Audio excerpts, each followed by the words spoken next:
think this, no, that's not it, this one. Yep, so that's the one, the harvest main. Yep. Cool. All right, cool.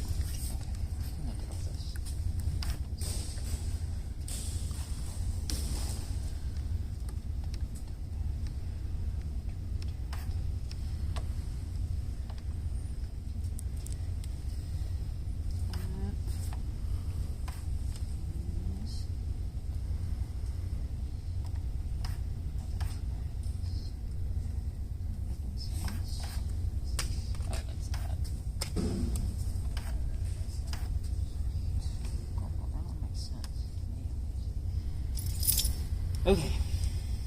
All right. So, I'll pick this wireless because that seems like it's a little more like.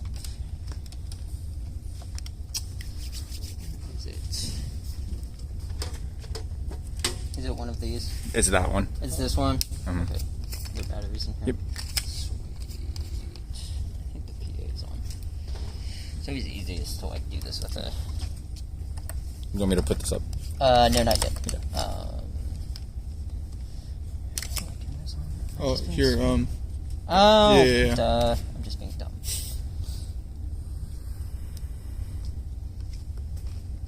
Okay. Sweet. Okay. First of all, I'm going to do, this does not need phantom power.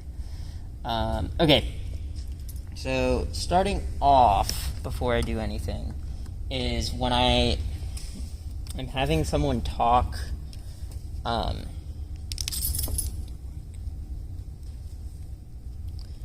what I start out with is I want this to hit orange. So that's like,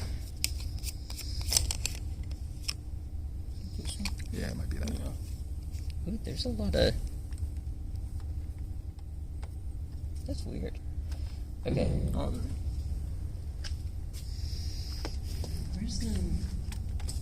Where's the receiver? It's on the stage. It's on the stage. Yeah. Okay.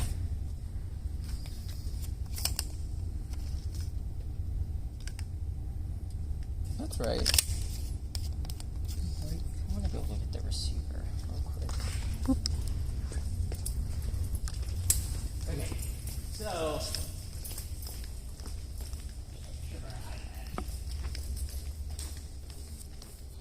Is it just dude on the ground over here? Yeah, the little box. Okay.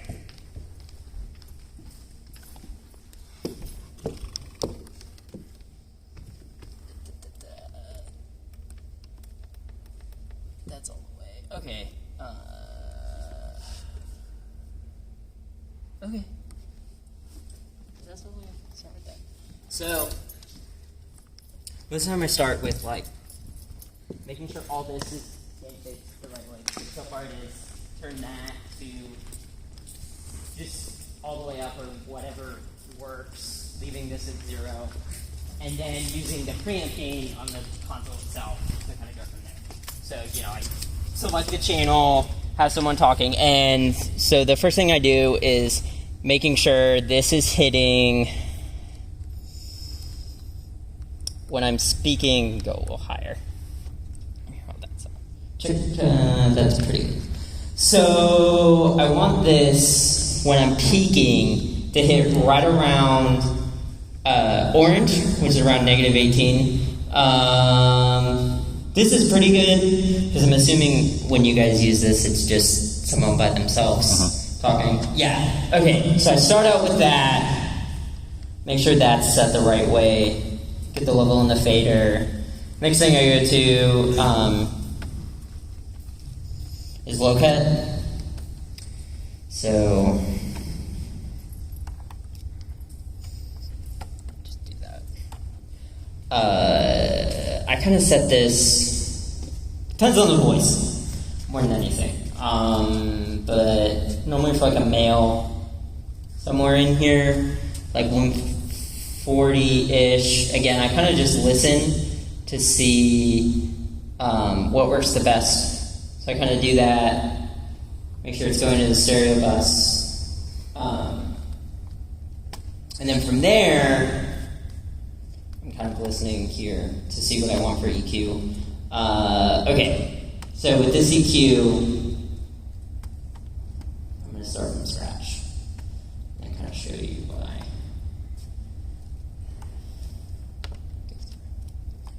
So I have it like this. This room is super, super...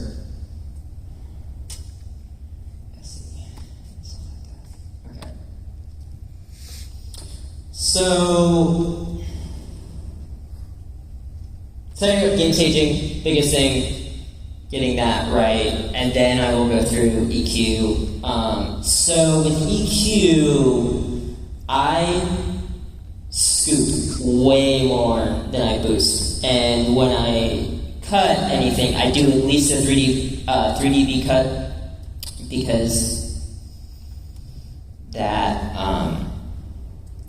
you notice a change when it's at 3dB. So for this kind of room, actually we do have before is great. Doing something like this is great because this room is very, very reverberant. And then the other thing, I always do this no matter what. I go to around 500 or so, because a lot of times that's where a lot of ring is in a room, and I'll scoop out a little bit of that, and then maybe leave that. It's a little bit better. But again, the biggest thing is getting this gain stage the right way, hitting around there.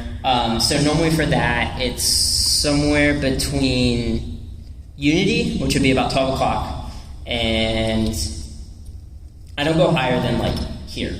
Just because if you go higher than that, you're going to start running into feedback and whatnot. Okay, so that's that. So I do my EQ. Next thing I do, my compression. So the way I set up compressors, I do 2.5 ratio.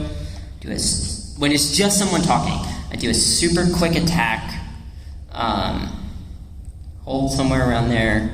This release is great. And then I go here, and I start bringing this down until I start to see, oh, wait, make sure it's, turn that off.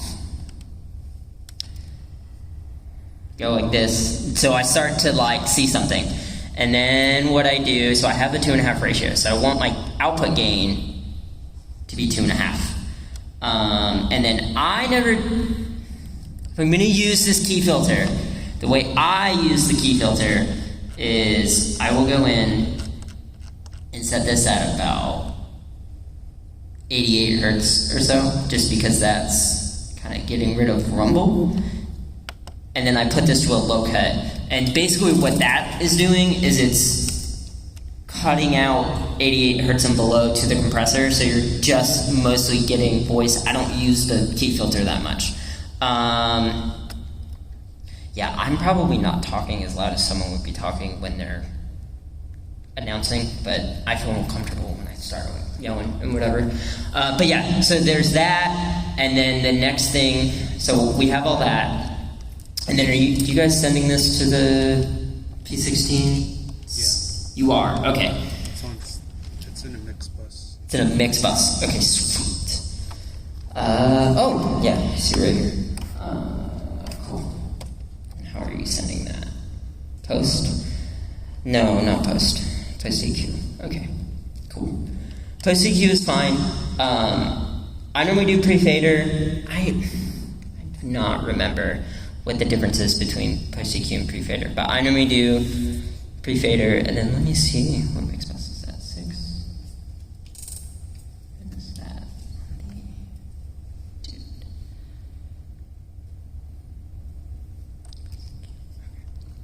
Mix buses, I always send them post fader. Reasoning for that is I send to this however much I want, whatever. This then becomes their feed to the ears. So then if I mean, most of the time I leave this at 0, but then if for whatever reason I need to bring this down, if I bring it down here, it actually is affecting what's going to their mix. If I send on a mix bus, everything else that is being sent to ears, depends on what they want. With the way it's set up right now, do you have people complain to you about like, oh, my voice sounds like this? Like, yeah, I mean, it's a lot of it is like Yeah. Sound cuts in and out. Sound cuts in and out. Sound cuts in and out, and then when a channel, say for example, like the bass starts getting louder in the main mix, they'll say like it's too loud in your ears. But then I thought the way we had it set up that it wouldn't matter what we do on the faders, but Let's see where the bass is sounding.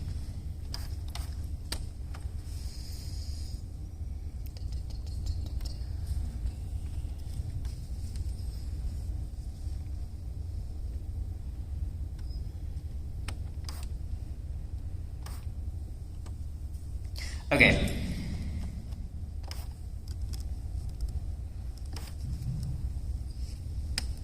Do you have a specific reason why you're sending the bass to this mix bus to go to their so ears? I don't know why we set it up that way, but in the past we would have just done it like a direct output. Yeah, so But it wasn't coming in the in-ears.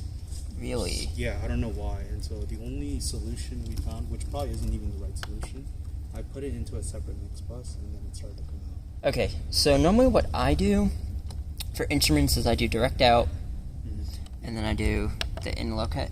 Some of it maybe your preamp is all the way down, so I'm going to leave this at like unity. And then again, gain staging for everything. You want it to hit around -18, which is like 1. So you can go a little bit higher than that, like 2 orange bars, but 1 or 2 orange bars. Whatever that works within the within that. And then the other thing is I never pan the bass because it's a mono instrument to begin with. You all have the mono bus sending to the subs? It should be, yeah. Okay, cool. Sweet. So I mean, even that, I don't even know who did that. Yeah, So, no worries. But the only things that go to the sub are the bass, Bass and kick? and kick. Yeah, and then like do y'all send tracks there if you need I think to? sometimes, or if we don't have a bassist, then we'll send the keys. Okay. Into Yeah.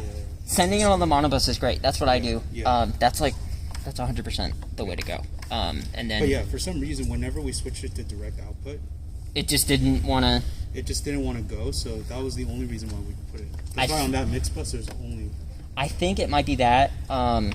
So even that, like, I don't know who changed that. 'Cause I haven't done sound in a while. Okay. So it's just like things. I understand, dude. I get that. Yeah, like yeah, I come so- in and it's like, why it did? But I mean, it's just been like this for a while. That's why we're just needing it.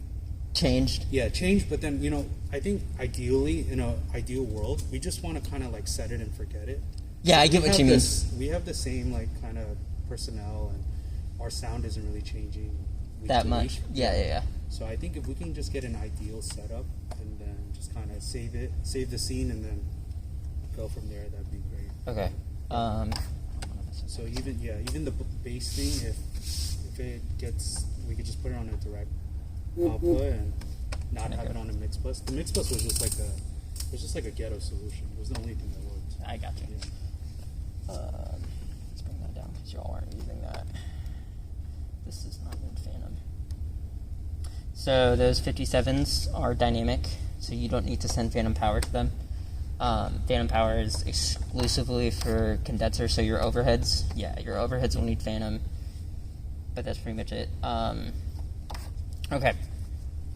So with that in mind, I will kind of set this up how I would set a Yeah. mix up. Yeah, I think that would be good. And then the only I think it'll be hard to test the live mix, but what we're doing right now for Yeah. the live mix, or not live mix, like our live stream Mm-hmm. via YouTube, Mm-hmm. all we do is basically, and even this, I don't know if it's ideal, but we send all of it into, the matrix. Yeah, that's the way I do it. So You it's just- basically like a raw like mix, but Mhm. when you listen to the live, there's so much floor noise and like just hum. Like even when you heard, right, when we turned on this vocal mix, like you heard My bad. Yeah, like the you hear that, right? And it's, yeah, that's just it's a bit- yes. That's just all RF noise. That's interesting. If I is there to make it go away? No. That's interesting.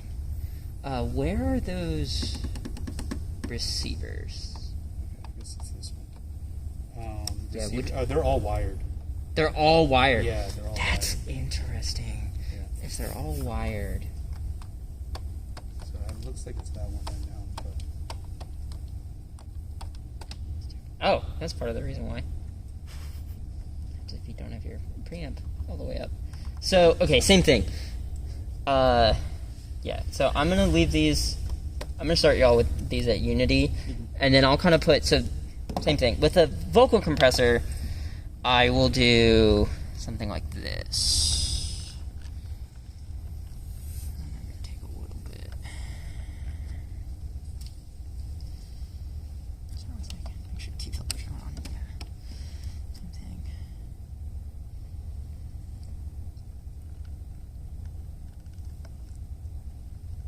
So,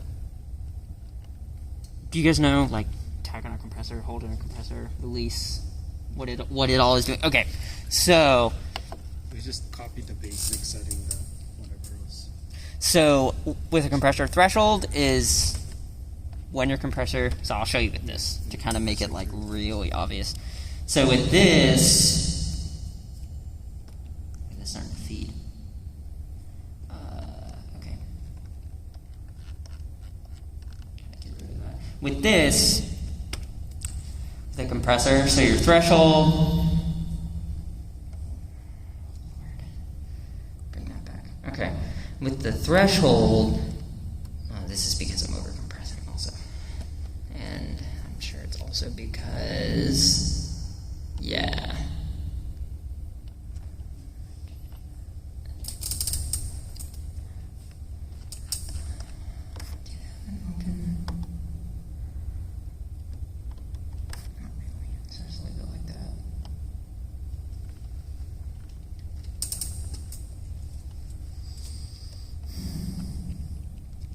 Okay, so with the compressor,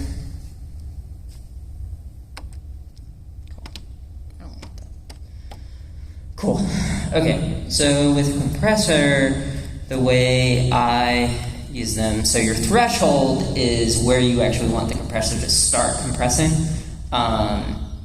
So when it's someone just talking like this, I normally leave it around like neg 30 or so. And then your ratio is actually how much gain reduction you're getting. So all a compressor is doing is just taking your dynamic range from being here and bringing it like here. And so the ratio is actually how much gain reduction you want. So when it's 2.5, that's for every 1 decibel you go above negative 30, it gets brought down 2 decibels. And then attack is how quickly you actually want that. So if I do this, I'll do like a super extreme example. So something like this,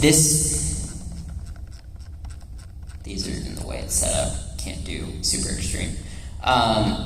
So with this at 0, the moment you start talking, it immediately starts compressing. The more milliseconds you wait, the more of like the back end of the signal. So for that, like that kind of back end kind of stuff, I'll use on drums so you get the transient through, but then you compress the back end.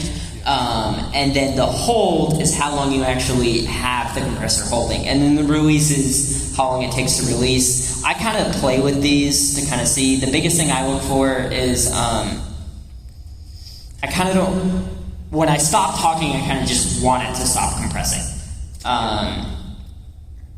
There's some weird, and then gain is the output gain. So I do 2.5 because the ratio is 2.5. Just because normally I don't have it go more than like 6. Because 6 when at 2.5 is like, what's the math on that? Like 12. So normally I only have it hitting around like 2 to 4.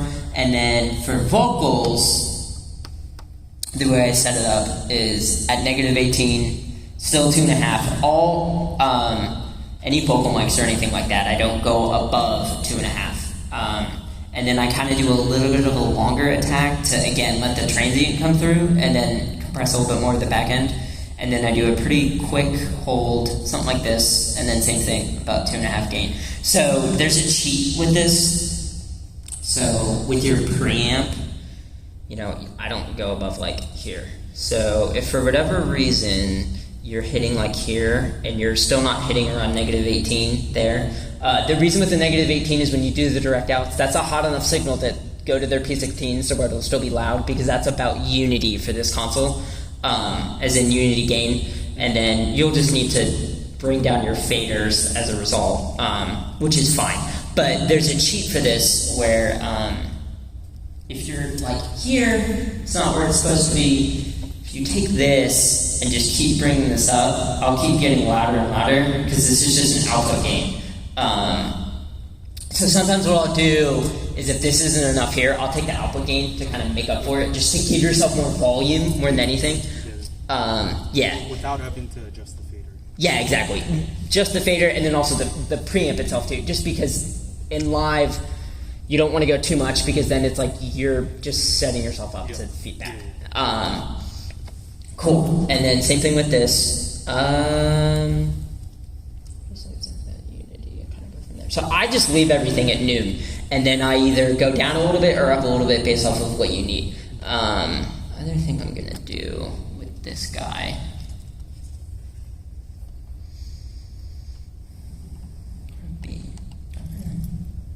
Wait, so can you explain what attack does when it comes to like, because when you're speaking, I don't really hear much of a difference. But yeah, so this.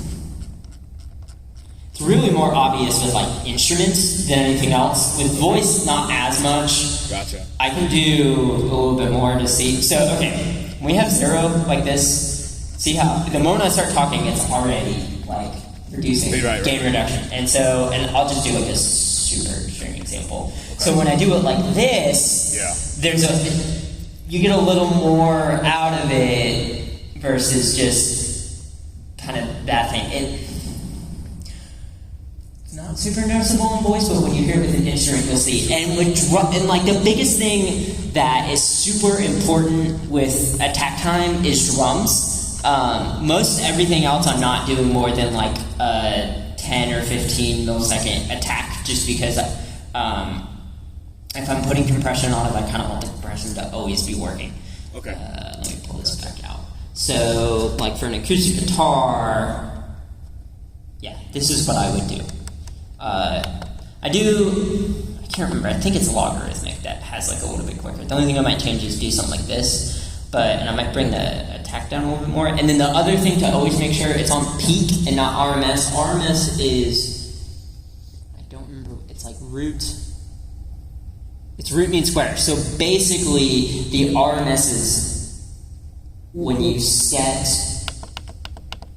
the attack here, it's not looking at the piece of the signal, it's looking at the signal overall, and also the threshold, same thing when you set it to RMS. It may be at negative 18, but it's not looking at the negative 18 as the peak, it's just starting at negative 18. Essentially, I just don't do it on an individual choice. The only time I ever do RMS is if I put compression on the main bus, then I won't, but that's kind of, I don't really do that. And then for instruments, same thing. Like for an electric guitar or for an acoustic or anything, I'll 2.5 or 3, and that's pretty much it. And then kind of do one of these. Do this. And then for the ratio, the output gain, I always match that output gain to whatever the ratio is. And you can kind of play with it. You can tell when something's overcompressed because you take it away and it's like, oh, that's louder. So most of the time I'm using the output gain so where I'm not getting any level reduction, but when you have it set up the right way, you'll notice like, okay, well, he's hitting it hard, but like, it's not, so, it's not. Like if I start yelling like this, it's still kind of the same level. Like you're perceiving it the same, it feels louder, but it's not like cutting your head off. I see. And then for drums, I do super hard compression. So for like a kick, I'll do between 5 to 7. This attack, same thing. Concept of you want to hit the back end. And then I do a little bit more. So with drums, I normally, every single time he's hitting, I do around negative 6. Because I'm using the compressor to make tone out of that kick. Kind of a quick hold and a pretty quick release. And then same thing. Somewhere around that output gain is great. And then the only other thing I would do is I gate all of my drums. For the kick, I do a pretty hard gate. So as in range, I'll do at 60 dB. So that just means when it's closed, it's going down 60 dB. And then the threshold, I'll start it at around -40. And then the attack, so attack same with a gate. Attack same thing as it is with a compressor. This is how long is it going to be until the gate opens. So most of the time, I'll do something like this. So you're getting a little bit more of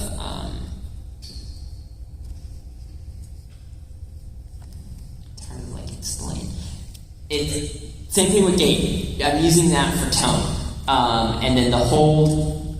Kind of quick hold, quick release, and then snare, same thing. I do a super low range, like maybe 10 decibels, and then same thing. And I bring these up to like 20. So you're only getting when he's hitting, and then same thing, kind of a little bit more super quick hold. Super quick release. Same thing with the toms. You aren't using this. I'll still set it up though.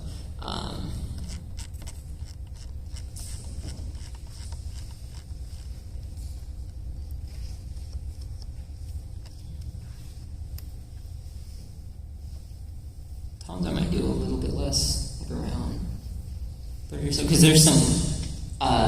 The big thing with this is when you gate it like that, you kind of have to find the middle ground of where you're still getting some low frequency content, but then also that attack, and it helps. So like when you gate it like this with the kick, just look at that attack, but you'll also get a little bit more of a punch sound to it. Yeah. So with some of this, it's to get rid of bleed, but then also I'm kind of making tone out of it.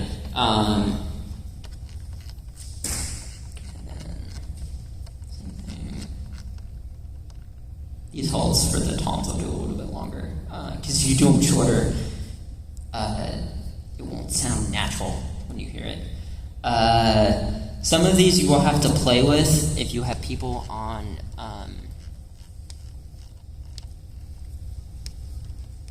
in-ears, just because this will sound good in the house, but it may not necessarily sound good in their ears more than anything. Yeah. And that's just because you're...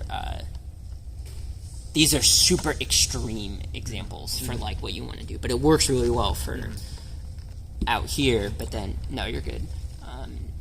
Same thing, kind of like that. I don't do these. That's fine with a gate like that. I might just do something like that to have a little bit. I sometimes gate the overhead, sometimes I don't. It kind of depends. Depends on like the drummer and how hard they're playing and stuff like that. And then also to help with like if they're just the same thing, kind of help with bleed. That's awesome. I might do a little bit more of that. So with my EQ, more than anything, I'm trying to shape out like when I'm mixing specific. Like what frequencies you don't need. Yeah, what frequencies I don't need. Where do I want things to sit? Like the low time has a lot of low content, so I don't need a lot of like highs and stuff like that. And the other thing I always do too is like I'll scoop out the mids on most of the drums, and then kind of do one of these, get a little bit of attack out of it, and then I'll leave this. I won't really. Actually, let me do this. Sometimes there's mud down in here, so getting rid of that, and then doing this, and then not high shelving that, doing like that, the VEQ. And the way I'm doing that, if you hit mode, you can go between high shelf, high cut, blah blah blah blah, whatever. Cool, that's great. Actually, I would do this to get a little more smack out of that. Okay.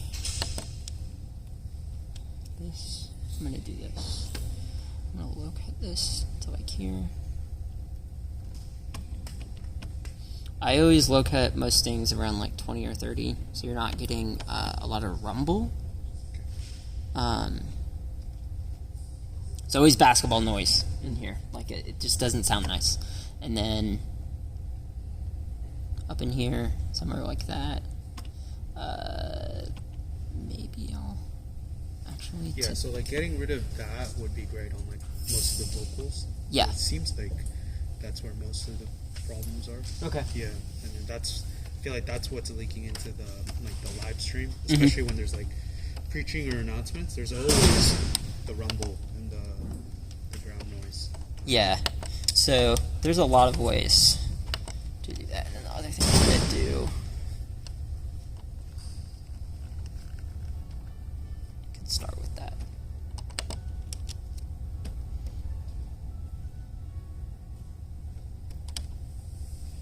Oh, perfect. Most people don't do that. I'm really happy you guys do that on bass, where you are cutting out what you don't need. So up in here, we'll add a little bit more tone to the bass. It adds it's not adding bass, but you'll get more definition from it versus just like wub. And then I always kind of cut out around 100 a little bit, just because there's not nice stuff in there. Has to do with like the harmonic of the thing. And then so for vocals, and it kind of depends, because some of this, there's a couple different schools of thought. I don't think you guys have an open, and that's totally fine. An open. So the way I do it is I'll take a stereo mix bus and send all my vocals as a subgroup to that stereo mix bus, and then assign that a stereo mix bus to the mains. It's okay that you guys don't have that. The thought process being is then I can kind of do any room EQ on that, and then kind of just leave this EQ to just be tone for the physical voices. But most of the time live, most of the EQ you're doing is to just get rid of whatever weird stuff is going on in the room to try to make it sound good. So a kind of cut and dry of like what works for most rooms is right around 600 or so. I'll scoop some of that out, 1K or so, just because there's normally a lot of like gross noise. And then for low frequency, somewhere around there, like 100 or 200, just because then the bass can sit there, and you're not fighting between the two, and then kind of take some of that out, maybe get rid of some of this. Not a lot, but some, because a lot of like 2 to 3K is where clarity is in the voice. So it kind of depends. You kind of have to like listen and see. And if for whatever reason you're getting a lot of feedback on something that helps a ton is taking one of these graphic equalizers and inserting it on your vocal channels. So I can do that for you. Yeah, that would be great. And then insert. I think we had it where it was like we assigned the effect on the. How do I explain it? Right? I think we had it like where it goes. Is it right here? No, here's it. Oh yeah, one of the effects. I think they assigned it to the vocal. I'm not too sure.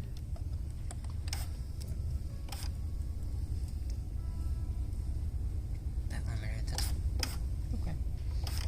You don't have to have that limiter if you don't want I mean, to. whatever is the insert makes sense too. Yeah, so that's just Yeah. if there's anything like really wonky, then you can Yeah. go in here and like Yeah. be really specific. Yeah, yeah. And there's a really cool thing if you hit this GEQ on faders, and then it sits on all your faders. I like doing that because the less I have to use these knobs, the better. Just because I don't like using the knobs that much. So I'll start with that, and I'll put kind of compressor on this.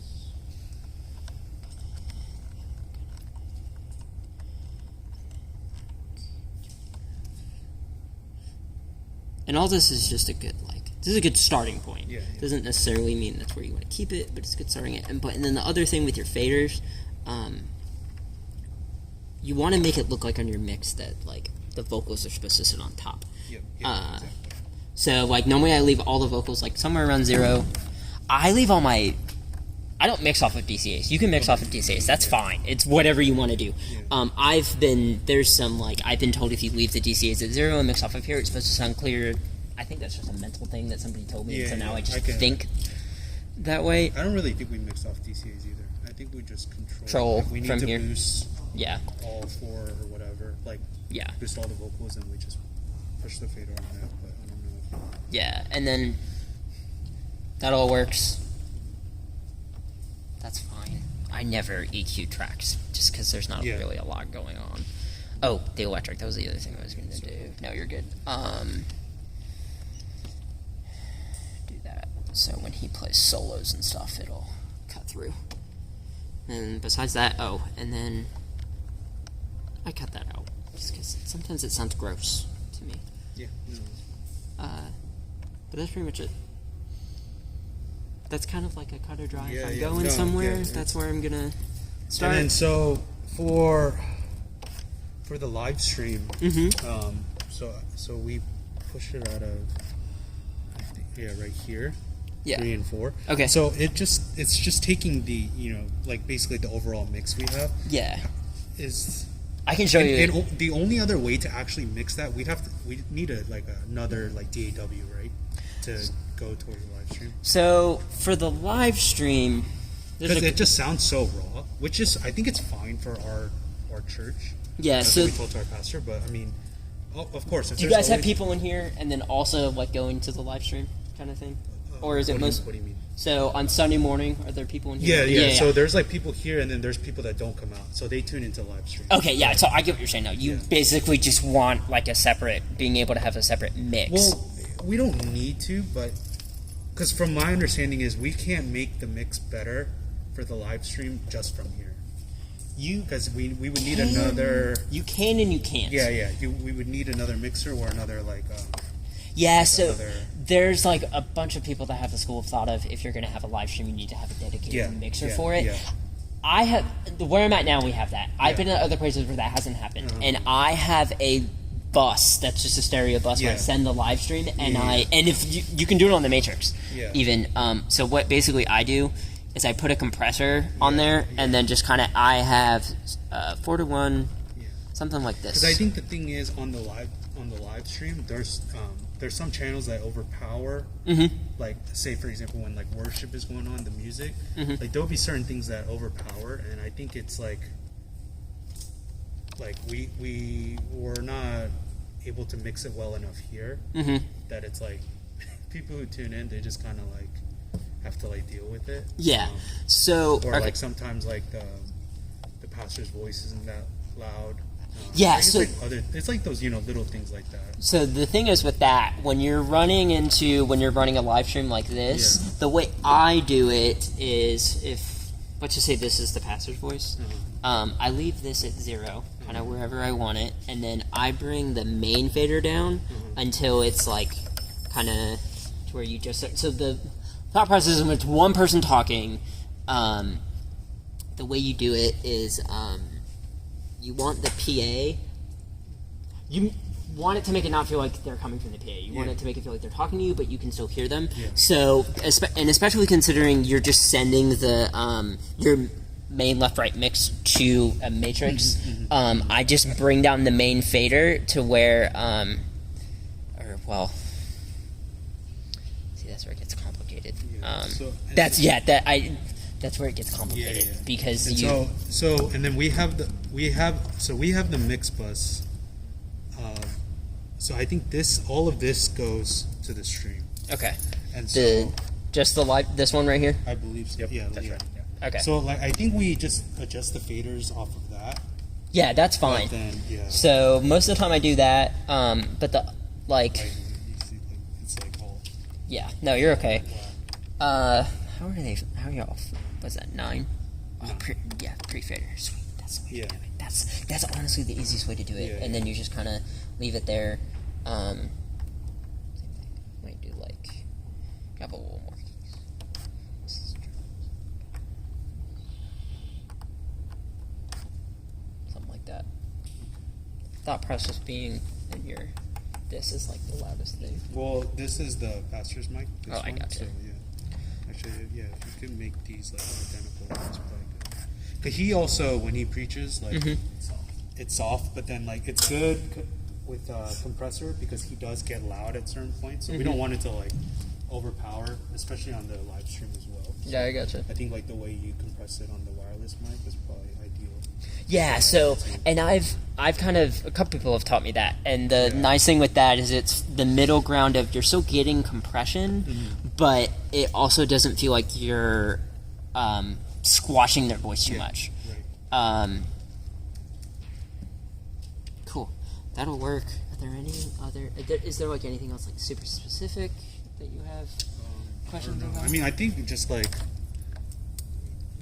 so if we can, I think if we can just like eliminate all that floor noise like from here, I think I guess it's like, so you think that noise right now is just EQ? Yeah, and so some of that too was the preamp was all the way up, so you're always gonna have noise from that. It should be okay. Okay. Have him sing real quick. Oh yeah. Yeah. We'll practice too. And then I think that, and then I mean, the vocals always sound kind of boxy too. I don't know if that's something that we EQ. yeah. That right there, the 600 will kind of help with some boxiness. And then also, I'm not doing it, but if you feel like there's still some boxiness, if you go to like around 200 or a little bit above 200 or so and scoop some of that out, that might help a little bit, depending on the voice. And then the only I think that'll be good. And then if things get sibilant, this high shelf, just scoop some of it out, kind of do whatever. Got it. Biggest thing is watch your meters. Whenever I'm mixing, I always sit here and kind of watch everything, make sure everything's even, and then you can change this between monitor or selected channel. And when it's on selected channel, whatever you select is like that. And then from there, but most of the time, the RTA here is going to be whatever's on the channel, so you can kind of just see more than anything. But yeah, it's just trust your. If it sounds good, it is good. The less you do you do to it, and are less like, oh, I feel like I need to do all these things, the better it is. But I think it just hasn't sounded good lately. I don't know what happened. It just kind of like took a turn. Yeah. Which I feel like, I mean, that stuff happens, but it's just everything has been so muddy. Like maybe the past like 2 months. So it's just like we're just kind of trying to even everything out. And that's why I was saying in the beginning, like, if we just have like that template, then we won't, I feel like for our church we don't really need to do too much live mixing. Yeah. Instead, just like kind of set it and forget it. Yeah.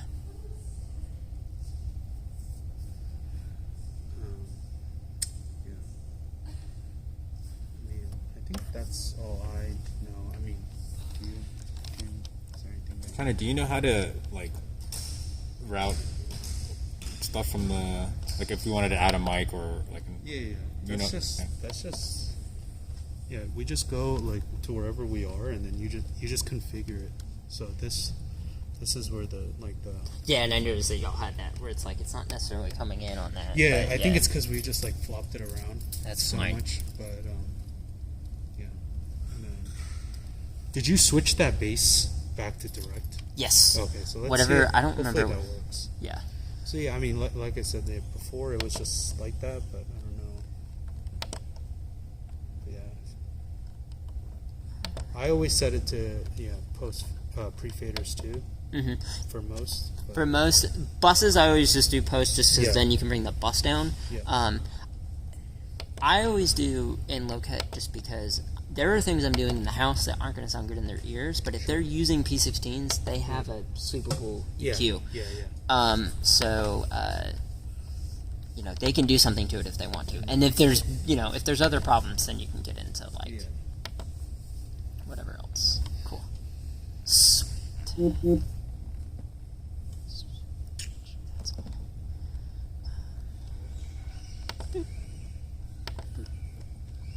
Cool. That's very nice. There's really nothing else I would. If there's nothing else that you need, I mean. Yeah. Do you want me to hang out during your breakfast? Yeah, I mean, if you don't mind. I mean, Yeah, I not can for, do that. Not for the whole time. I mean, I whenever. can just sit and listen and just kind of, if and there's anything like then super he'll, obvious. He'll be here too. Yeah. This is Daniel. Okay. Alan, how's it going, man? Message out. So yeah, I think if we can just kind of get a good feel. And Yeah, then, of course. I could just soak up information from you. Yeah. That would Yeah. be awesome. Yes. So yeah, so these I think how you said is good, and then everything else kind of these Yeah. are like the standard channels that we only use. Like Okay. Yeah. so, Did we just save these to Harvest Main? I think you did. Yeah, I did. Yeah, I think that's Yeah. fine. So Thank you so much. okay, Of thank course. you, Alan. Appreciate it. Yeah, Yeah, we're man. just gonna practice, and then whenever you feel like you need to head out, Okay. please feel free. All right. Cool.